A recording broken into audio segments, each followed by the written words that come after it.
नमस्कार सगळ्यांना. I hope सगळे मस्त असाल. तर हा छोटासा व्लॉग मी घेऊन आली आहे आमच्या नाशिकच्या छोट्याशा ट्रिपचा. तर व्हॅलेंटाईन्स डे दिवशीच आमचं एक छोटंसं काम होतं नाशिकला. तर म्हटलं चला व्हॅलेंटाईन डे पण सेलिब्रेट होईल आणि आपल्याला पण एक छोटीशी ट्रिप होऊन जाईल, म्हणून आम्ही अचानकच निघालो.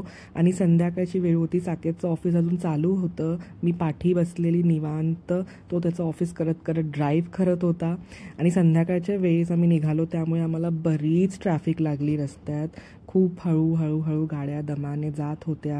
आणि म्हणून आम्ही कुठेतरी एक छोटासा ब्रेक घेतला. म्हटलं काहीतरी खाऊन देखील घेऊ, चहा पिऊ मस्त. तर आम्ही इथे आमचं असं साऊथ इंडियन आयटम्स मागवून घेतले, खाऊन घेतलं आणि पुढच्या प्रवासाला सुरुवात केली. तर आम्ही इथे कसारा घाट पोचलो होतो. ट्रॅफिक तशी कमी झाली होती आणि हळूहळू मस्त अशी आमची रोड ट्रिपिंग चालू होती. आणि मग थोड्याच वेळात आम्ही पोचलो आमच्या हॉटेल जिथे आम्ही बुक केलं होतं. ॲम्बियन्स हॉटेलचं फारच छान होतं, मस्त होतं. बरेच दमलो होतो आम्ही प्रवास करून, तुम्ही बघू शकता. तर रूमवर पोचल्या आम्ही मस्त असं आधी फ्रेशनअप झालो, चहा घेतला आणि म्हटलं पटकन खाऊन घेऊ काहीतरी. तर शेजारीच एक छान चायनीज रेस्टॉरंट आम्हाला दिसलं.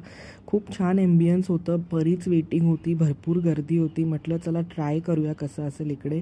आणि आम्ही स्टार्टर्स, सूप आणि राईस ऑर्डर केलेला. आणि खरंच सांगते इतकं मस्त होतं इकडचं जेवण. साकेतला तर फारच आवडलं. मस्त असं जेवलो, परत रूमवर आलो, टी व्ही बघितली, मस्त चिल करत करत झोपलो. सकाळी उठून आवरून आमची जे काही कामं होती ती करून परत आम्ही रूमवर बऱ्याच वेळ चिल केलं. आणि दुपारून मग आम्ही मस्त असं रेडी वगैरे होऊन आमचं व्हॅलेंटाईन्स डे सेलिब्रेट करायला रेडी झालो आणि निघालो. तर आम्ही कुठे गेलो, आम्ही कुठे फिरलो, आम्ही काय काय खाल्लं, काय मजा केली, आमचं व्हॅलेंटाईन्स डे कसं गेलं, यासाठी मी नेक्स्ट छोटासा व्लॉग घेऊन येणार आहे, तो नक्की बघा.